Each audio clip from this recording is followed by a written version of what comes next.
मन के साधु रहेंगे, लेकिन वो एक दिन हमारे जीवन में आएगा कि नहीं आएगा इसका कोई ठिकाना नहीं। साधु रहेंगे उसे एक दिन के भरोसे न रहना, उसे एक दिन के भरोसे न रहना। ये तन कीमती है मगर है विनाशी, ये तन कीमती है मगर है विनाशी। कभी अगले क्षण के भरोसे न रहना, कभी अगले क्षण के भरोसे न रहना। निकल जाएगी छोड़ काया तो पल में, निकल जाएगी छोड़ काया तो पल में। सदा श्वास धन के भरोसे न रहना, सदा श्वास धन के भरोसे न रहना। एक क्षण में योगी, एक क्षण में भोगी, एक क्षण में योगी, एक क्षण में भोगी। पल भर में ज्ञानी, पल में वियोगी, पल भर में ज्ञानी, पल में वियोगी। हमारे मन की स्थिति क्या है? तन की स्थिति तो यह है कि कब सांस इस काया को छोड़ के चली जाए कोई ठिकाना नहीं, अगला क्षण हमें मिलेगा कि नहीं मिलेगा। और जिस मन पे हम गुमान करते हैं ये मन भी अपने वश में नहीं। एक क्षण में ये मन योगी बन जाता है, कहता भजन करो, और अगले क्षण में यही मन भोगों में आसक्त होता है। एक ही क्षण में ये मन वियोगी बन जाता है, और एक ही क्षण में ये मन बड़ा ज्ञानी भी बन जाता है। अपने मन पर ही हमको भरोसा नहीं है, ये मन क्या करेगा। एक क्षण में योगी, एक क्षण में भोगी, एक क्षण में योगी, एक क्षण में भोगी। पल भर में ज्ञानी, पल में वियोगी, पल भर में ज्ञानी, पल में वियोगी। बदलता जो क्षण क्षण में, बदलता जो क्षण क्षण में रहती है अपनी। कभी अपने मन के भरोसे न रहना, कभी अपने मन के भरोसे न रहना। ये तन कीमती है मगर है विनाशी, ये तन कीमती है मगर है विनाशी। कभी अगले क्षण के भरोसे न रहना, कभी अगले क्षण के भरोसे न रहना। तुमको जो मेरा मेरा कहेंगे, तुमको जो मेरा मेरा कहेंगे। जरूरी नहीं वो तुम्हारे रहेंगे, जरूरी नहीं वो तुम्हारे रहेंगे। मतलब से मिलते हैं, मतलब से मिलते हैं, मतलब से मिलते हैं, मतलब से मिलते हैं।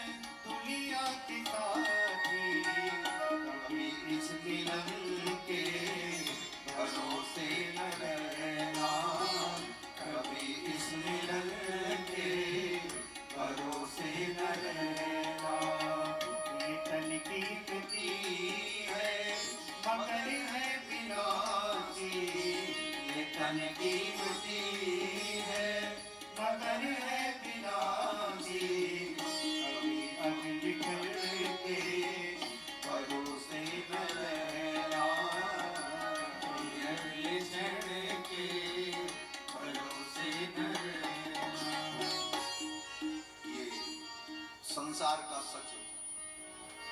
न मन अपने वश में है, न तन अपने वश में। और जो संसार के लोग कहते हम तुम्हारे हैं, कोई जरूरी नहीं है कि अगले क्षण भी ये तुम्हारे ही रहेंगे। ये संसार में जो एक दूसरे से मिलन है, ये मिलन क्या है? जिस मिलन के भरोसे हम बहुत शान रखते हैं, अरे हमारे तो इतने लोग हैं, ये मिलन भी कब समाप्त हो जाए कोई ठिकाना नहीं। और श्रीमद् वाल्मीकि रामायण में तो भगवान श्री राम अद्भुत बात कहते हैं। जब श्री भैया भरत चित्रकूट पहुंचे तो चित्रकूट में भगवान श्री राम भैया भरत को समझाते हुए कहते हैं, भरत ये संसार और इस संसार में लोगों का जो मिलन है, ये मिलन क्या है? बोले ये मिलन उसी प्रकार है जैसे समुद्र में बहती हुई दो लकड़ियां। बड़ा सुंदर उदाहरण दिया वाल्मीकि राम जी का वचन कि यथा काष्ठं च काष्ठं च समेयातां महोदधौ। यथा काष्ठं च काष्ठं च, जैसे समुद्र में किसी नदी के माध्यम से बह करके कोई लकड़ी आ गई और एक लकड़ी किसी दूसरी नदी के माध्यम से बह करके समुद्र में आई और समुद्र की लहरों ने दोनों को धक्का दिया और दोनों लकड़ियां जाकर के सट गई और थोड़ी देर तक साथ साथ ही तैरती और बहती रही। अगले क्षण दूसरी लहर आई और लहर ने मारा, वो लकड़ी उधर गई, वो उधर गई। यथा काष्ठं च काष्ठं च समेयातां महोदधौ। जिस तरह समुद्र में दो लकड़ियों का मिलन है, वो लकड़ी पता नहीं किस जंगल में किस पेड़ में पैदा हुई, वो लकड़ी कहां किस जंगल में किस पेड़ में पैदा हुई, दूर दूर तक उसका कोई लेना देना नहीं था।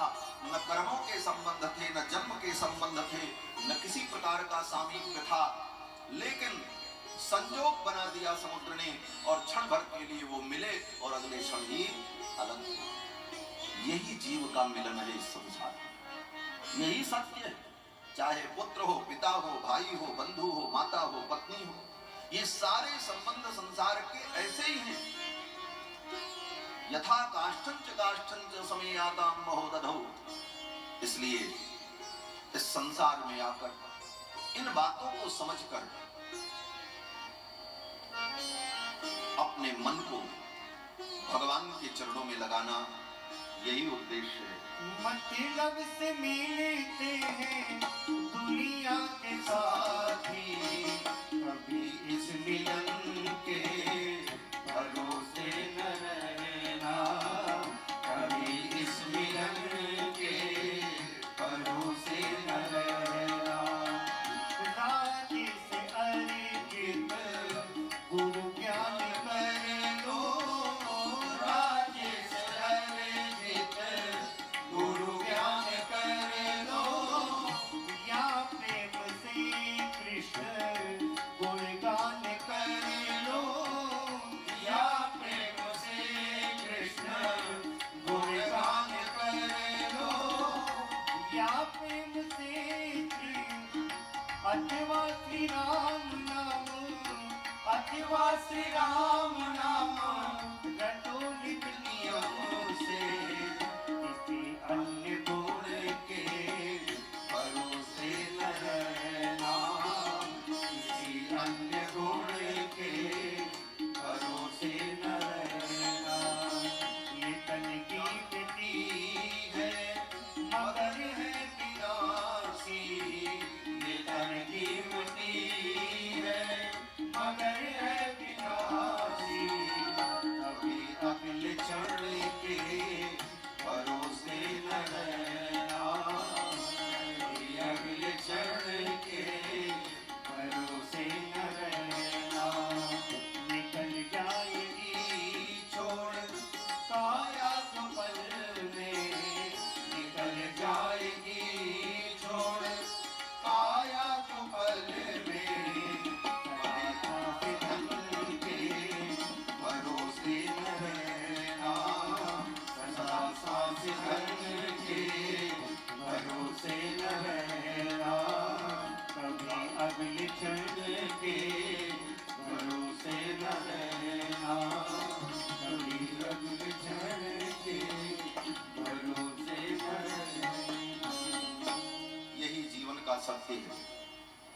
श्री प्रहलाद जी महाराज ने असुर बालकों को जब उपदेश दिया तो यही कहा कि दुर्लभम मानुषम जन्म तदप्यध्रुवमर्थदम, ये मनुष्य जीवन बहुत दुर्लभ है, ये इसकी बहुत बड़ी विशेषता।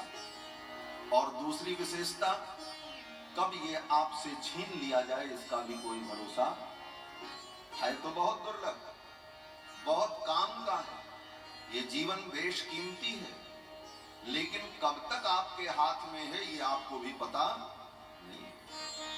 इसलिए एक क्षण भी बर्बाद न करते हुए अपने कल्याण के लिए सदा प्रयासशील रहना चाहिए। और इस युग में, कलयुग में, बोले इस युग में तो बस भगवान का गुणगान और भगवान के नाम की रट, यही दो जीव के कल्याण का साधन। भगवान की कथाएं सुनो और भगवान का नाम रटते रहो, और किसी गुण के भरोसे मत रहना। बाकी जितने गुण हैं, जितनी विधियां हैं, सब ठीक हैं, लेकिन यही दो संभव है। भगवान का हम गुणगान करें, भगवान का गुणगान श्रवण करें, और चलते फिरते उठते बैठते राम ही सुमिरिय गाइए राम, भगवान का नाम लेते रहें, यही जीव के कल्याण का उपाय है।